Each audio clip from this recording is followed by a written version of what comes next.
Have you ever stopped to think about how much of what you believe about the world is shaped by the media? Whether it's the news we watch, the ads we see, or the posts we scroll through online, everything seems to be filtered through a lens. But here's the real kicker. What if the lens is being controlled? What if the stories you're seeing and hearing aren't just random pieces of information, but carefully crafted narratives that someone, specifically the U.S. government, wants you to believe? Sound crazy, right? But this isn't some conspiracy theory. It's a reality. You see, the media isn't just a passive space where news happens. It's a powerful tool that can influence how we think, feel, and act. And the U.S. government has learned exactly how to use that power to its advantage. In fact, if you think about it, the government has been using the media for decades to shape public opinion, control the conversation, and even push its own agenda. Now, you might be wondering, how does that even happen? How does the government control something as huge and independent as the media? Well, stick around because by the end of this video, you'll understand how the government weaves its influence into everything we watch, listen to, and read. And trust me, what you'll learn might just make you rethink the news you consume every day. So, if you're ready to uncover the truth behind the media and its connection with the government, keep watching. You might be shocked at what you discover. We all know that the media is everywhere. It's on our TV screens, in our newspapers, on social media, and even in the conversations we have with friends and family. But have you ever really thought about just how much of an impact the media has on our opinions, beliefs, and decisions? Whether it's a political election, a social issue, or even something as simple as what to buy, the media is constantly influencing what we think and how we act. Here's the thing. The media doesn't just report facts. It shapes the narrative. The way stories are presented, the language used, the images shown, these all play a huge role in how we interpret the world around us. When a news outlet covers an event, they're not just relaying the facts. They're deciding which facts to highlight, how to frame them, and sometimes even what's left out. This subtle manipulation of information can change how we feel about an issue, without us even realizing it. Now, imagine this. The U.S. government, with all its power and resources, understands this influence better than anyone. They've known for a long time that if they want to control what the public believes, they need to control how that information is spread. And that's exactly what they've been doing, using the media as a tool to guide public opinion in the direction they want it to go. It's not just about pushing a particular political party's agenda either. It's about creating a narrative that serves the government's larger goals. This could mean everything from supporting a military intervention to justifying certain laws or policies. The way the media covers these topics can either make the public support or oppose them. So how do they do it? How does the government get the media to play along? Let's dive into that. You might think of news outlets as independent organizations, each with their own reporters and anchors. But the reality is a little more complicated. While these outlets may seem free to report whatever they want, the government has found ways to influence them, especially during crucial times. The relationship between the media and the government is not always as straightforward as it seems. Take a moment to think about it. During major political events like elections or critical times, such as when the country is at war, the media often works closely with the government. In many cases, they rely on government sources for information, especially when it comes to military or national security issues. Newsrooms get briefed, and stories are carefully crafted using the details provided by the government. But here's where it gets tricky. These stories aren't just about relaying facts. They're framed to fit a certain narrative. During wartime, for example, the government may release specific information to the press to boost morale or gain public support for military action. This could mean focusing on the heroic actions of soldiers or downplaying the negative consequences of war. The media, in turn, broadcasts this information, shaping public perception without always questioning it. And it's not just about what's reported, it's about what isn't. The government has the power to limit certain types of information from reaching the public, especially if it doesn't fit the desired narrative. For example, reports about civilian casualties in a foreign conflict might be downplayed, or even ignored if they don't align with the government's messaging. This selective reporting helps maintain a controlled narrative, keeping the public on side. Now, you might be thinking, isn't this just how media works in a crisis? Isn't it normal for governments and news outlets to work together in these situations? And to some extent, yes, it is normal. But what's concerning is how often this influence extends beyond critical moments, and how it's used to steer public opinion on a regular basis, shaping everything from political campaigns to social policies. It's not just about reporting. It's about crafting a message that supports the government's goals, often without the public even realizing it. So, how deep does this collaboration go? Let's take a closer look at some of the ways the government uses the media to maintain control. Now, let's talk about one of the most powerful tools in the government's media playbook, propaganda. Propaganda is often misunderstood. It's not just about lying. It's about carefully controlling the way information is presented to the public. The government doesn't need to outright lie to influence the masses. Sometimes, all it takes is emphasizing certain facts while downplaying others, or framing issues in a specific light. Historically, propaganda has been used by governments around the world to manipulate public opinion. During times of war, for example, governments need to keep the public on their side. They need people to believe that the cause is just, even if the reality is more complex. And the media plays a crucial role in creating that belief. Take World War II, for example, where both sides used propaganda to portray their opponents as monsters while glorifying their own actions. This helped rally support for the war and boost morale. The U.S. government, too, has used propaganda throughout history. During the Cold War, for instance, the media was flooded with stories about the evil of communism and the threat posed by the Soviet Union. The government worked hard to push the narrative that the U.S. was the good guy, fighting to protect freedom and democracy. The media played a key role in this, constantly reinforcing the idea that America was under siege by the evil empire. But propaganda isn't just limited to wartime. It can also be used in times of peace to push specific agendas. For example, when the government wants to pass a new law, they might release stories through the media that make the law seem necessary for the greater good. These stories are often framed in a way that makes it difficult for the public to argue against them. It's a subtle but effective way of influencing how people think about policies without them even realizing they're being manipulated. Of course, propaganda isn't always as obvious as government-backed TV ads or speeches. Sometimes it's about what isn't said or the way certain issues are portrayed. By carefully selecting the facts, framing stories in a certain way, and influencing how the public sees different issues, the government can control the narrative to a significant extent. But how do they do it in the digital age? How does propaganda work in a world where information is available at the click of a button? Let's look at the role of social media in spreading these messages. In the digital age, social media has become one of the most powerful tools for shaping public opinion. Unlike traditional media, which is more regulated and controlled, social media platforms like Facebook, Twitter, and Instagram allow for instant, widespread communication. And the government knows this better than anyone. The sheer speed and reach of social media make it an ideal platform for influencing public thought and pushing agendas, all while avoiding the constraints of traditional news outlets. One of the most effective ways the U.S. government has used social media is through targeted messaging. Imagine you're scrolling through your feed, and suddenly, you come across a post that resonates deeply with you.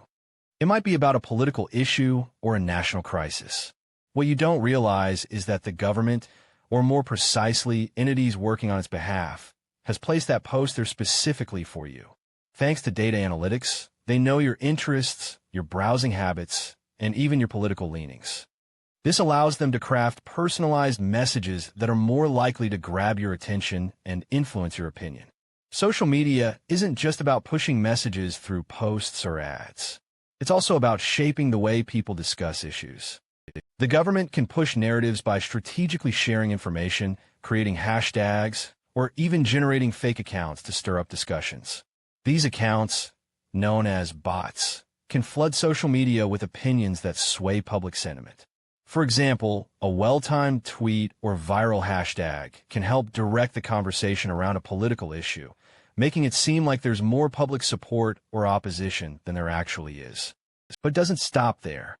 Social media platforms are constantly analyzing user behavior to determine what content you're most likely to engage with. This means the algorithms are designed to show you more of what you already believe in, creating echo chambers that reinforce your existing opinions. This can make it harder for individuals to critically analyze the information they're receiving, as they're constantly exposed to content that aligns with their views. The government can exploit these algorithms to further their own objectives, using targeted ads and posts to push a specific agenda. Whether it's promoting a political candidate, a policy, or even a particular worldview, social media allows for unparalleled precision in influencing the masses. And because social media is often seen as a more personal, informal space compared to traditional media, the government can sneak its messages past our defenses, making it harder for us to recognize that we're being manipulated. So, how does the government control this vast network of information? Let's take a deeper look at the darker side of social media manipulation and how it's being used to shape the political landscape. In recent years, the lines between news and entertainment have become increasingly blurred. You might turn on the TV or scroll through your social media feed and see a news segment that feels more like a reality show or a dramatic narrative than an informative broadcast. The government, in partnership with media outlets, has recognized that sensationalized content grabs attention more effectively than straightforward news. And when attention is captured, it's easier to control the narrative. Think about the rise of 24/7 news networks. These channels often mix breaking news with opinion-based shows, where hosts engage in heated debates or dramatic storytelling. While this can make for entertaining television, it also serves a purpose beyond just keeping viewers entertained. The more dramatic the coverage, the more likely people are to stay glued to the screen. And the more attention these shows get, the more influence they have over public opinion. The government understands that emotional engagement is key to keeping people invested in the news.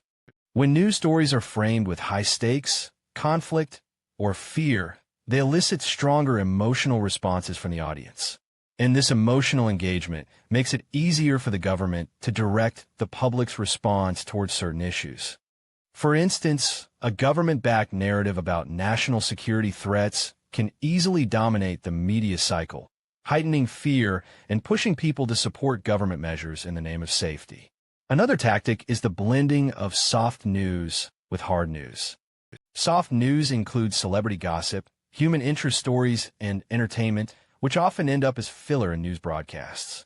But when these stories are combined with real-world issues like politics or policy, it normalizes the idea of blending important information with entertainment. This can desensitize viewers to the weight of the news and, over time, make it harder to distinguish what is truly important. For example, during elections or political debates, media outlets often highlight candidates' personal lives, scandals, or even their quirks. While this can make the news more relatable and entertaining, it distracts from discussing real policy issues. The government knows that if people are more focused on a politician's personal drama than on their policies, it becomes easier to control the conversation and shift focus away from crucial matters. This transformation of news into entertainment is a brilliant strategy for the government. It keeps people watching, keeps them emotionally invested, and keeps them distracted from the issues that might actually require them to think critically or challenge the system. So, is this shift just a result of consumer demand for entertainment, or is it a deliberate attempt by the government to maintain control over the public's attention? Let's dive deeper into the impact of this shift and how it affects our trust in the media. When the government uses media to shape public opinion, it's not just about influencing individual thoughts on a particular issue. It's about affecting the very foundation of democracy itself. In a healthy democracy, the public should have access to a wide variety of viewpoints and be able to make informed decisions based on a balanced presentation of facts. But when the media is manipulated and narratives are controlled, it becomes harder for the public to make those informed choices.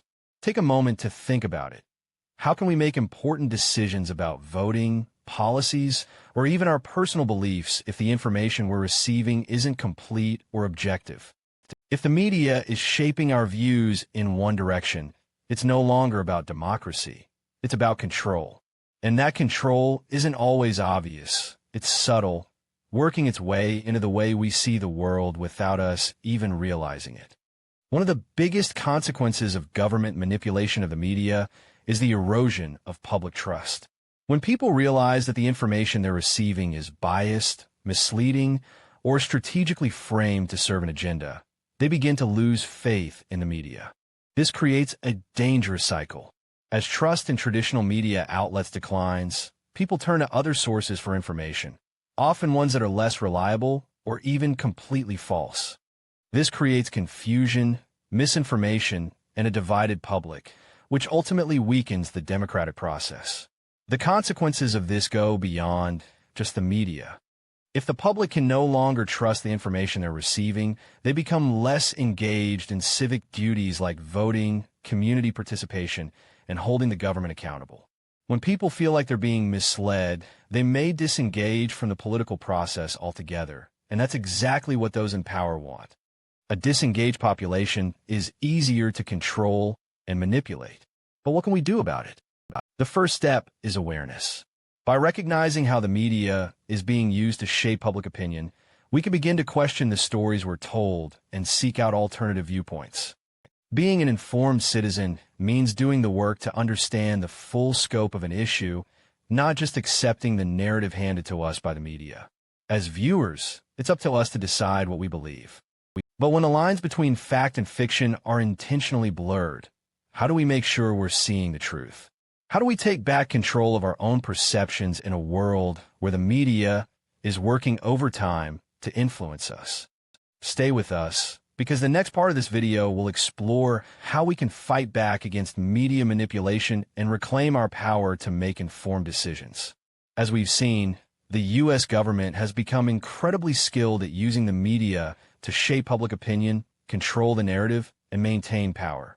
From strategic partnerships with news outlets to the use of propaganda, social media manipulation, and the blending of news with entertainment, the government has countless ways to influence the way we think and feel. And in a world where information is constantly being bombarded at us, it's easy to fall victim to these tactics without even realizing it. But here's the thing. Awareness is the first step toward breaking free from this influence. Once we recognize that the media isn't always as impartial as it seems, we can start questioning the stories we're being told. We can seek out different sources, dig deeper into the facts, and make sure we're getting a full, unbiased view of the world. We may not be able to control everything that's put in front of us, but we can control how we respond to it. So, next time you turn on the news or scroll through your social media feed, ask yourself, who is behind this message? What's their agenda? And most importantly, what am I not being told? Stay curious, stay informed, and remember, it's up to you to decide what's true. Because in a world full of distractions and carefully crafted narratives, the most powerful thing you can do is think for yourself. If you found this video eye-opening, don't forget to like, share, and subscribe for more insights on how the world around us really works. And as always, keep questioning, because the truth is out there, and it's waiting for you to uncover it.